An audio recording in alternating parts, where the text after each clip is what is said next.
मिरा के जाने के बजाय अनायजा यहाँ रहने लगी। और शर्मिंदगी से कह रहा हूँ, लेकिन जेब में बिल्कुल पैसा नहीं है। मालिक मकान कल घर से निकाल लेगा। शारिक के मुंह से अनायजा का सच जानने के बाद अब असफंद को अनायजा पर और शक हो गया है कि ये कहीं ना कहीं अब मिरा को भी नुकसान पहुंचाने की कोशिश करेगी, इसलिए वो इस पर कड़ी नज़र रखेगा और इसको मिरा से दूर रखने की कोशिश करेगा, क्योंकि मिरा को वो समझा नहीं सकता। मिरा की आंखों पर अनायजा की मोहब्बत की पट्टी बंधी है, इसलिए अभी उसे अनायजा की हकीकत नज़र नहीं आ रही। और दूसरी तरफ देखेंगे कि जैसे ही शीरी और अनायजा असफंद की माँ से माफ़ी मांगने आएंगे और फिर अनायजा मिरा के साथ रहने की जिद बांधेगी कि मैं यहीं रहूंगी और मिरा का ख्याल रखूंगी, लेकिन असफंद की माँ को अनायजा और इसकी माँ शीरी पर तो बिल्कुल भी भरोसा नहीं है और वो किसी कीमत पे नहीं चाहती कि अनायजा इस घर में आती जाती रहे या मुस्तकिल ही रहे। इससे असफंद और मिरा के दरमियान में दूरियां पैदा हो सकती हैं, उनका रिश्ता ख़राब हो सकता है और ना ही वो मिरा को इनके घर भेजने की रवादार होंगी।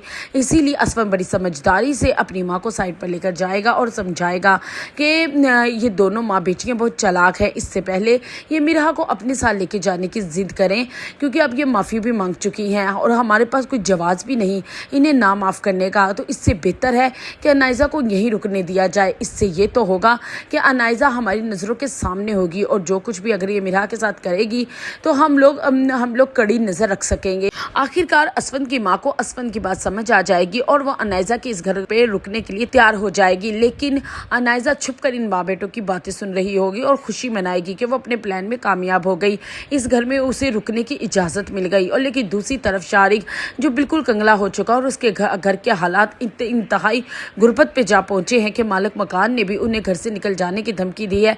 अब वो असफंद को फ़ोन करेगा और उससे मदद की भीख मांगेगा कि उसके पास अब बूटी कोड़ी भी नहीं है, सब कुछ अनायजा उससे लेकर उड़ गई है, अब उसे उसकी मदद की ज़रूरत है। फिर शारिक कहेगा कि खुदारा उसकी मदद करें वरना उसकी बहन और माँ सड़क पर आ जाएंगे।